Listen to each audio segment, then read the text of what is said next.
দৰ্শক আজি মহাপুৰুষ শ্ৰী শ্ৰী মাধৱদেৱৰ 535তম আৱিৰ্ভাৱ তিথি আৰু এই আৱিৰ্ভাৱ তিথি উপলক্ষে ৰাজ্যৰ বিভিন্ন প্ৰান্তৰ সত্ৰ নামঘৰসমূহত মহাপুৰুষজনাক স্মৰণ কৰা হৈছে আৰু মই উপস্থিত আছোঁ ঐতিহাসিক ঢেকীয়াখোৱা বৰনামঘৰত মহাপুৰুষ মাধৱদেৱে প্ৰতিষ্ঠা কৰা এই ঢেকীয়াখোৱা বৰনামঘৰটো দেখা পোৱা গৈছে যে অতি উলহ মালহেৰে মহাপুৰুষজনাৰ যি আৱিৰ্ভাৱ তিথি আয়োজন কৰা হৈছে আৰু বিভিন্ন কাৰ্যসূচী আজি দিনটোৰ তেওঁলোকে এই আৱিৰ্ভাৱ তিথি আয়োজন কৰিবলৈ লৈছে। মোৰ কেমেৰা সহযোগীয়ে দেখুৱাব যে পুৱাৰ নাম প্ৰসংগৰ পিছতে তেওঁলোকে দিহানাম পৰিৱেশন কৰিছে আৰু পৰিৱেশন কৰাৰ পিছতে তেওঁলোকৰ যি ভাগৱত শোভাযাত্ৰা সেই শোভাযাত্ৰা কৰিব আৰু শোভাযাত্ৰা কৰাৰ পিছত উষা কীৰ্তন কৰিব। উষা কীৰ্তন কৰাৰ পিছতে তেওঁলোকৰ বিভিন্ন কাৰ্যসূচী আছে আৰু ৰাতিলৈ তেওঁলোকে যি মহাপুৰুষজনাৰ সৃষ্টি যি ভাওনা এই ভাওনা তেওঁলোকে পৰিদৰ্শন কৰিব আৰু মোৰ কেমেৰা সহযোগীয়ে দেখুৱাইছে।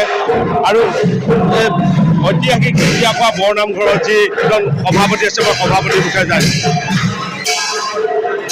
আজি মহাপুৰুষ শ্ৰী মাধৱদেৱৰ 535 সংখ্যক জন্মজয়ন্তী তেখেতে প্ৰতিষ্ঠা কৰাৰ পবিত্ৰ তেখেতক আমি এদিনীয়া কাৰ্যসূচীৰে এইদৰে জন্মজয়ন্তী পাতিবলৈ আমি আগবাঢ়িছোঁ।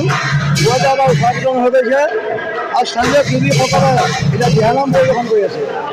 সন্ধিয়া পিছতে আমাৰ ভাগৱতসহ আমাৰ সাংস্কৃতিক শোভাযাত্ৰা আৰম্ভ হ'ব আৰু দুপৰীয়া নাম পাঠ যোগান অনুষ্ঠিত হ'ব আৰু হাইস্কুলৰ শিক্ষান্ত পৰীক্ষাত প্ৰথম বিভাগত উত্তীৰ্ণ হোৱা ছাত্ৰ ছাত্ৰীসকলক আমি অভিনন্দন নাচপাত অনুষ্ঠান আয়োজন কৰিছোঁ আৰু ৰাতিলৈ আমাৰ সমীৰ মহাবিদ্যালয়ৰ ছাত্ৰ ছাত্ৰীৰ দ্বাৰা লক্ষ্যযোগ্য ভাওনাৰে উক্ত কাৰ্যসূচী আমি সামৰি মাৰিম। ধন্যবাদ জনাইছোঁ।